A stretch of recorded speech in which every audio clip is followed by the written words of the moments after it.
राम वाली आत्मा कौन से वंश की गाई हुई है? सूर्यवंश की गाई हुई है। रघुवंशी, रघुवंश शिरोमणि। रघुवंशियों में शिरोमणि, इसका मतलब हुआ रघु माना सूर्य, सूर्य के द्वारा सूर्यवंश, चंद्रमा के द्वारा चंद्रवंश। तो गीता में लिखा है कि मैं जब आता हूं तो पहले पहले किसको ज्ञान देता हूं? सूर्य को ज्ञान देता हूं। माना सूर्य को ज्ञान देता हूं या देने वाला स्वयं सूर्य है? हा? जिसको ज्ञान देता हूं तो देने वाला स्वयं सूर्य है या नहीं है? और वो ऐसा सूर्य है, चैतन्य सूर्य। जैसे जड़ सूर्य डिटैच रहने वाला है सदैव, या अटैच होने वाला है? सदैव डिटैच। ऐसे वो चैतन्य ज्ञान सूर्य भी सदैव इस सृष्टि रूपी रंगमंच पर सभी प्राणियों से क्या रहने वाला है? डिटैच होकर रहने वाला है। लेकिन वो जब सृष्टि रूपी रंगमंच पर आता है और जिसको ज्ञान देता है उसको अपना टाइटल दे देता। क्या टाइटल है? सूर्य। इसलिए गीता में बोला कि मैं जब आता हूं तो किसको ज्ञान देता हूं? सूर्य को ज्ञान देता हूं। असलियत क्या है? वो निराकार है या साकार है? निराकार जिसको हाथ पांव नाक आंख कान देह है ही नहीं, वो कैसे ज्ञान देता है? तो बताया कि मैं जब आता हूं तो ब्रह्म वाक्य बोलता हूं, वेद वाणी सुनाता हूं। क्या वाणी का नाम क्या है? वेद वाणी। ब्रह्मा के मुख से क्या निकले? वेद निकले। तो जो वेद निकले उसी का नाम है गीता ज्ञान। गीता ज्ञान देता हूं, अमृत नहीं देता। क्या देता हूं? गीता ज्ञान यज्ञ कहेंगे, ज्ञान अमृत नहीं कहेंगे। तो किसके द्वारा दिया? दादा लेखराज ब्रह्मा के द्वारा दिया। दादा लेखराज ब्रह्मा के द्वारा जिसको दिया, एक को दिया या अनेक को दिया? क्यों? सभी ब्रह्मा कुमार कुमारियों ने नहीं सुना ब्रह्मा मुख से है? ब्रह्मा के जीवित रहने तो सब उनके फॉलोअर्स के द्वारा सुने। तो सबने सुना ना। गीता में तो लिखा है जब मैं आता हूं तो एक सूर्य को ही ज्ञान देता हूं पहले पहले।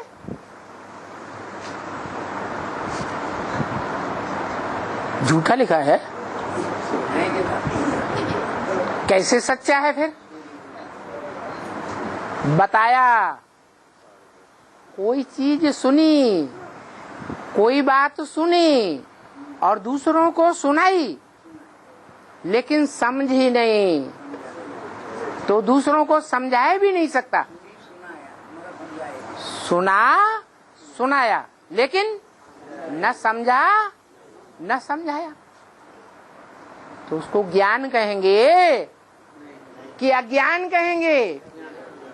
अज्ञान हो गया। गीता ज्ञान तो हुआ, लेकिन ज्ञान अमृत नहीं हुआ। जैसे मिसाल देते हैं, गाय खाती है चारा, खाने के बाद जुगाली करती है,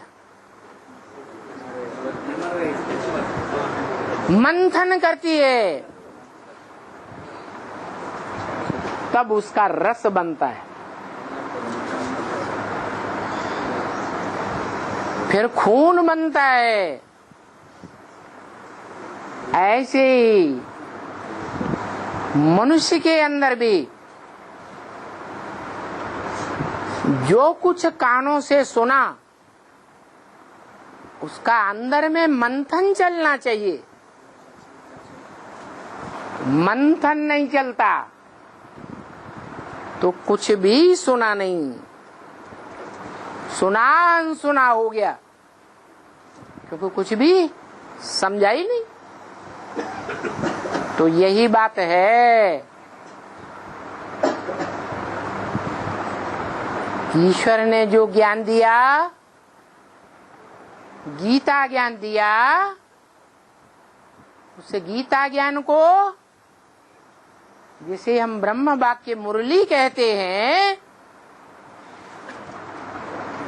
वो ब्रह्म वाक्य, वो वेदवाणी, वेदों की वाणी। वेद दुनिया में आज कोई पढ़ता है? पढ़ता है?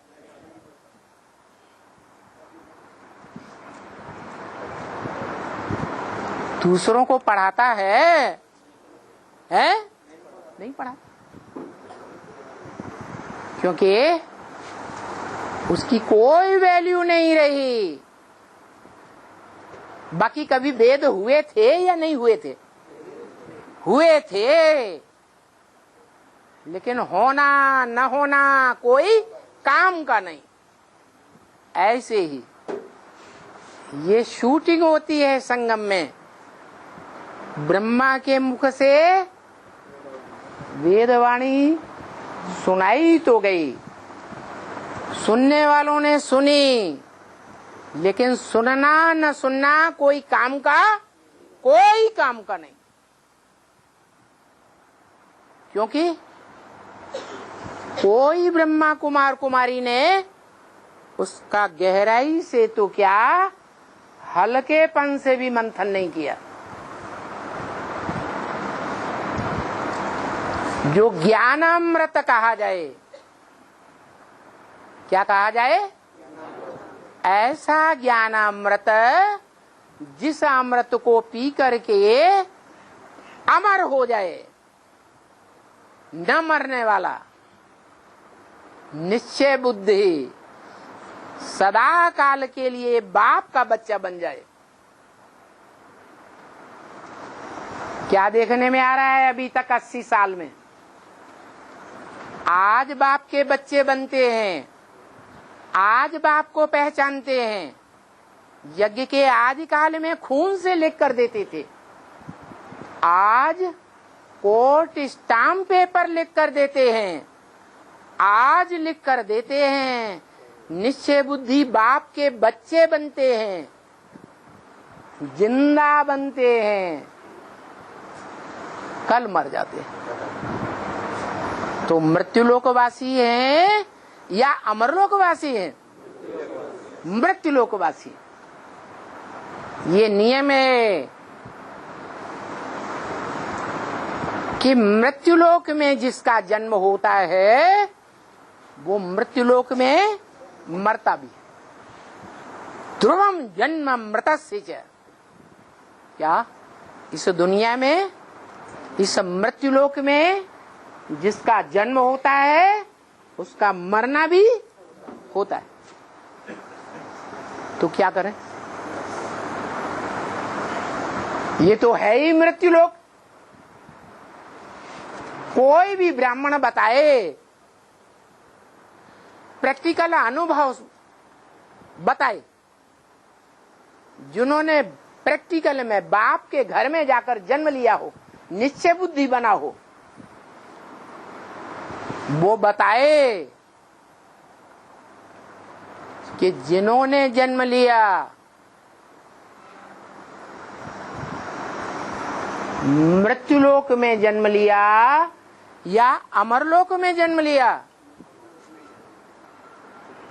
अगर कोई कहे कि अमरलोक में जन्म लिया तो ये मरते क्यों हैं? अनिश्चय बुद्धि की मौत क्यों मर रहे हैं? अनिश्चय बुद्धि की मौत मरते हुए देखे जा रहे हैं। इससे साबित होता है कि ये ब्राह्मणों की दुनिया अभी भी मृत्युलोक है या अमरलोक है? मृत्युलोक है। अभी अमरनाथ बाबा प्रत्यक्ष नहीं हुआ है।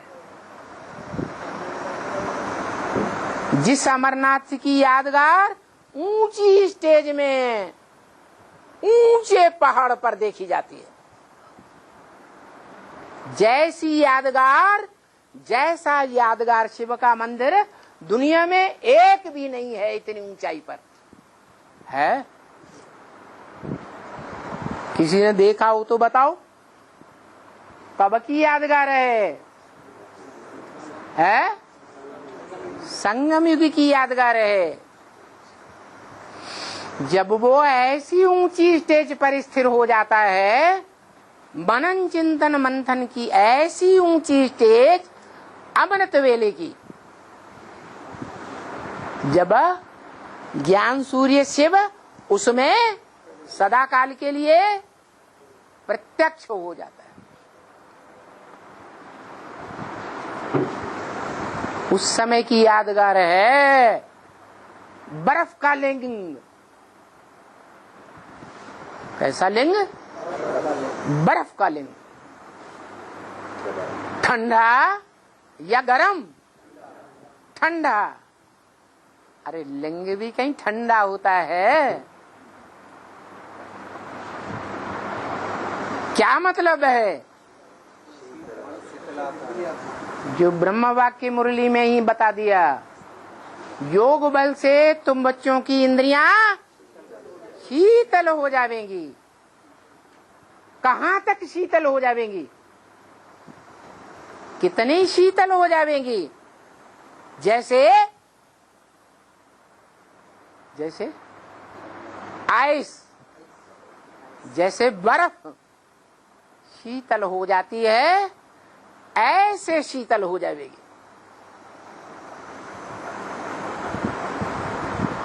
ये कामेंद्रिय मारने वाली नहीं रहेगी। क्या?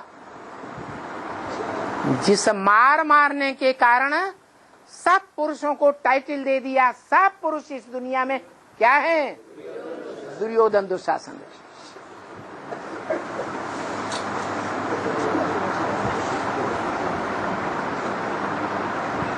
ऐसी अमरनाथ की स्टेज उस एक आत्मा की जब बनती है, तब के लिए बताया कि बाप और बच्चा दोनों का जन्म इकट्ठा गाया हुआ है।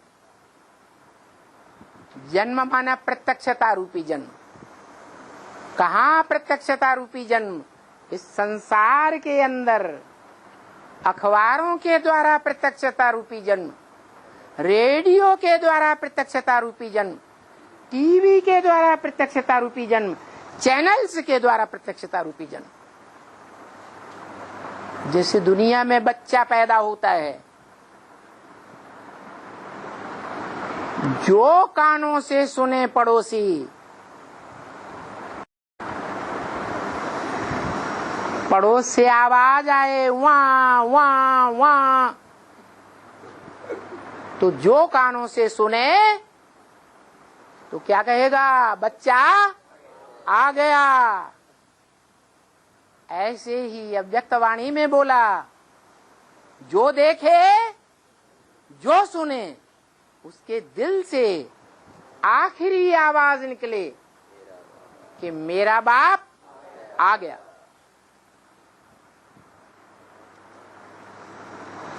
जो आंखों से देखेगा बच्चे को, पेट से बाहर आया हुआ बच्चा, पेट में गुप्त रहने वाले बच्चे को नहीं, बाहर आए हुए बच्चे को जो प्रत्यक्ष है, उस प्रत्यक्षता रूपी जन्म लेने वाले बच्चे को देखेगा तो कहेगा बच्चा आ गया। ऐसे ही वो भगवान भी जब इस सृष्टि पर महाशिवरात्रि में प्रत्यक्ष होता है तो सारी दुनिया के मुख से निकलेगा, क्या निकलेगा? मेरा बाप आ गया। नहीं तो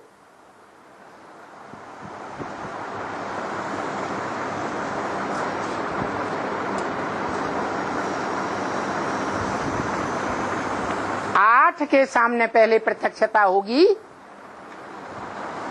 या सारी दुनिया के सामने प्रत्यक्षता होगी? तो आठ की भी यही हालत होगी। क्या है? मेरा बाप आ गया। भले सारा ब्राह्मण परिवार, ब्राह्मणों की दुनिया कहती रहे पता नहीं आया, नहीं आया, कहाँ आया, क्या होगा, लेकिन वो आठ का संगठन ऐसा तैयार होगा जो सर के ऊपर विराजमान दिखाया जाता है। आठ मण के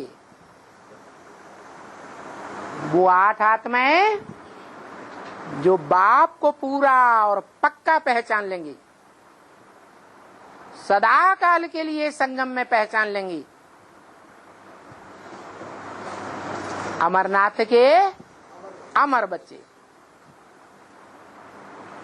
फिर एक के बाद एक, 9वां, 10वां, 11वां, 12वां नंबरवार 10 साल तक आते रहेंगे माला में, और माला तैयार होगी और पूरी राजधानी राजाओं की स्थापना हो जाएगी। फिर सारी दुनिया में डंका बजेगा। कब? जब पूरी राजधानी स्थापन हो जाएगी तो दुनिया की कोई राजधानी, कोई सरकार, कोई देश की गवर्नमेंट, भले अमेरिका महाशक्ति की गवर्नमेंट क्यों न हो, वो भी उस संगठन से टक्कर नहीं ले पाएगी। इसलिए अव्यक्तवाणी में बोला ये ब्राह्मणों का संगठन ऐसा पावरफुल संगठन बन जाएगा कि इस संगठन रूपी माला में कोई भी भिखारी पांव भी नहीं रख सकेगा। जब कोई जासूसी ही नहीं कर पाएगा तो जीत पाएगा है? नहीं जीत सकता।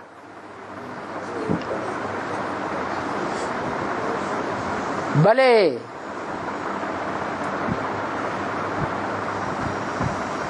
अभी वर्तमान में ब्रह्मा द्वारा रची गई कौन से नंबर की ये ब्राह्मणों की दुनिया चल रही है? तीसरे नंबर की दुनिया चल रही है। एडवांस पार्टी, आध्यात्मिक विश्वविद्यालय।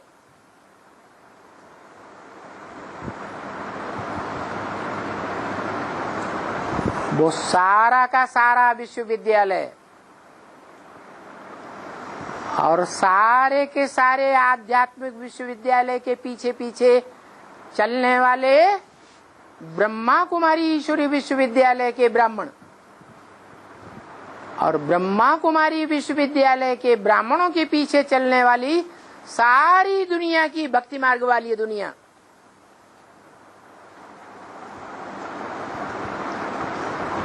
एक तरफ हो जाएगी और वो 108 आत्माओं का एक माला रूपी संगठन एक तरफ हो जाएगा।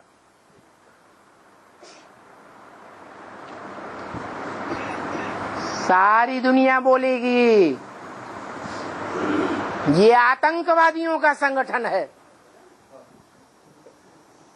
जैसे आज ब्रह्मा कुमारियां क्या बोलती हैं एडवांस पार्टी के लिए, क्या बोलती हैं? हमारे बच्चों को मार देते हैं, हमारे बच्चों को किडनैप करके ले जाते हैं। मना उनके लिए उनकी दृष्टि में आतंकवादी संगठन हो गया ना, हो गया या नहीं हो गया? जैसे ओसामा बिन लादेन, वो हद का ओसामा बिन लादेन। ओ शाम आ गई, सूरज छुप गया, कोई को दिखाई नहीं देता। ओ शाम आ गई, बिना लादेन, बिना लाए दिए नहीं छोड़ूंगा, जो है तेरे पास सब रख दे। जो भी तेरे पास है तन मन धन वो सारा इधर लेकर रख दे। उसका नाम है ओसामा बिन लादेन। उसको भी सारी दुनिया में जो महाशक्ति अमेरिका कही जाती है, उन अमेरिकन्स ने कब दर्द दबोचा? जब जासूस अंदर भेज दिए, पूरी जासूसी कर ले कि अमुक स्थान पर अमुक संगठन के बीच ये व्यक्ति छुपा बैठा है। तो जासूस घुस गए ना, है? ऐसे ही बताया कि वो तो हद का ओसामा बिन लादेन है। हद का डकैत है, वीरप्पन, दक्षिण भारत का। जिस दक्षिण भारत से अष्टदेव प्रत्यक्ष होते हैं। अष्टदेवों का भी कोई मुखिया है या नहीं है? है। वो वीरों का अप्पा, वीरप्पन। ये इंडिया की गवर्नमेंट 20 वर्षों से भी ज्यादा नाक रगड़ती रही, उसका बाल बाल का नहीं कर सकी। जब अंदर के भेदियों ने उसका भेद दे दिया तब ही पकड़ा गया ना। लेकिन बताया कि तुम ब्राह्मणों का संगठन ऐसा पक्का संगठन बन जाएगा, ऐसी पक्की माला बन जाएगी, एक के स्नेह के सूत्र में पिरोई हुई। क्या कहा? कैसी माला? एक के स्नेह के सूत्र में पिरोए हुए 108 मण के ऐसे पक्के हो जाएंगे कि कोई भी जासूस अंदर विकारी मनुष्य आत्मा पांव भी नहीं रख सकेगी।